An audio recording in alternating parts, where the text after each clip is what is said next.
പ്രിയമുള്ള പ്രേക്ഷകരെ നമസ്തേ. നാം ഇവിടെ ചർച്ച ചെയ്യുന്നത് ശ്രീ വേദവ്യാസനാൽ വിരചിതമായ ഭഗവത്ഗീതയിലെ 2ാമത്തെ അധ്യായമായ സാഖ്യയോഗം. ഈ സാഖ്യയോഗത്തിലെ 14ാമത്തെ ശ്ലോകമാകുന്നു നാം ചർച്ച ചെയ്യുന്നത്. ആദ്യം നിങ്ങൾ ശ്ലോകം ശ്രദ്ധിക്കുക.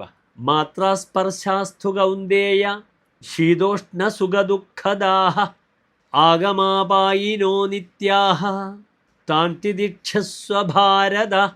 ഇനി ശ്ലോകത്തിൻ്റെ പദച്ഛേദം ശ്രദ്ധിക്കുക.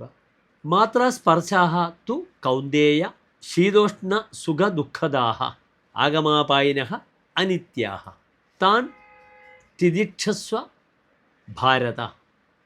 ഇനി അടുത്തതായി നാം ചർച്ച ചെയ്യുന്നു പ്രസ്തുത ശ്ലോകത്തിൻ്റെ അന്വയം. ശ്രദ്ധിക്കുക. ഹേ കൗന്ദേയ, മാത്രാസ്പർശാഃ തു ശീതോഷ്ണ സുഖദുഃഖദാഃ ആഗമാപായിനഃ അനിത്യാഃ അതഃ താൻ ഹേ ഭാരത തിദിക്ഷസ്വ. അടുത്തതായി ഈ ശ്ലോകത്തിൻ്റെ സാരാംശം നിങ്ങൾ ശ്രദ്ധിക്കുക. ഇവിടെ തേർത്തട്ടിൽ തളർന്നിരിക്കുന്ന അർജുനനെ സാക്ഷാൽ ഭഗവാൻ ഇവിടെ എന്ത് ചെയ്യുകയാണ്? അദ്ദേഹത്തെ ഉത്തേജിപ്പിക്കുകയാണ്.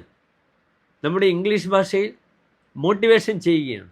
ഈ മോട്ടിവേഷനിലൂടെയാണ് അർജുനൻ വീണ്ടും സ്ഥിരപ്രജ്ഞനാകുന്നതും ധൈര്യം സംഭരിക്കുന്നതും. അതാണ് ഗീതയുടെ മഹത്വം തന്നെ. അതിനാൽ തളർന്നിരിക്കുന്ന അർജുനനോട് ഭഗവാൻ കൃഷ്ണൻ പറയുന്ന വാക്കുകളാണിവ. ഈ ശ്ലോകത്തിൻ്റെ സാരാംശം. അല്ലയോ അർജുന, ചക്ഷു ശ്രോത്രാദി ഇന്ദ്രിയങ്ങൾ ശബ്ദാദി വിഷയങ്ങളോട് ബന്ധപ്പെട്ടാൽ ആ സംബന്ധം കൊണ്ട് ശീതോഷ്ണ സുഖദുഃഖാദികൾ ഉണ്ടാകുന്നു. ഈ ശീതോഷ്ണാദി സുഖദുഃഖങ്ങളെല്ലാം തന്നെ വന്നും പോയിക്കൊണ്ടും ഇരിക്കുന്നു. അവ അനിത്യങ്ങളാകുന്നു, അവ നിത്യങ്ങളല്ല. അതിനാൽ അല്ലയോ ഭാരത, അർജുന, അവയെ സഹിച്ചാലും. നമസ്തേ.